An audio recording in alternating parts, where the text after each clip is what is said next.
September 1 മലപ്പുറത്ത് സഹോദരിയെ ബലാത്സംഗം ചെയ്ത് സംബന്ധിച്ച് ഡിവൈഎഫ്ഐ നേതാവിനെതിരെ കേസ്.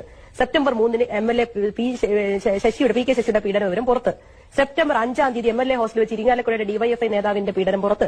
7 കണ്ണൂർ പഞ്ചായത്ത് മെമ്പറുടെ വീട്ടിൽ നിന്ന് ലോക്കൽ കമ്മിറ്റി സെക്രട്ടറി പിടിച്ച കേസും അതിനോട് ചേർന്നുള്ള അനുബന്ധ കേസും കാര്യങ്ങളും. സെപ്റ്റംബർ 9 വീട്ടമ്മയെ പീഡിപ്പിച്ച കേസിൽ വയനാട് നെന്മേനി പഞ്ചായത്ത് പ്രസിഡന്റ് രാജിവെച്ച കേസ്. സെപ്റ്റംബർ 11 വീട് നൽകാമെന്ന് പറഞ്ഞ് വാഗ്ദാനം നൽകി യുവതിയെ പഞ്ചായത്ത് പ്രസിഡന്റായ സഖാവ് പീഡിപ്പിച്ച പരാതി പുറത്ത്. സെപ്റ്റംബർ 15 പന്തളത്ത് ഗൾഫുകാരന്റെ ഭാര്യ ലോക്കൽ കമ്മിറ്റി സെക്രട്ടറി ഇറക്കിക്കൊണ്ടുവന്ന കേസ്. ഇതൊക്കെ നമ്മൾ വായിക്കുന്നതാ. സെപ്റ്റംബർ 17 വിവാഹാഭ്യർത്ഥന നിരസിച്ച ഡിവൈഎഫ്ഐ പെൺകുട്ടിയെ പരസ്യമായി ചുംബിച്ച വെള്ളറടയിലെ സഖാവിന്റെ ഡിവൈഎഫ്ഐ നേതാവിന്റെ കേസ് പുറത്ത്. സെപ്റ്റംബർ 19 വീട്ടമ്മയെ പീഡിപ്പിച്ച കൌൺസിലർക്കെതിരെ പരാതി.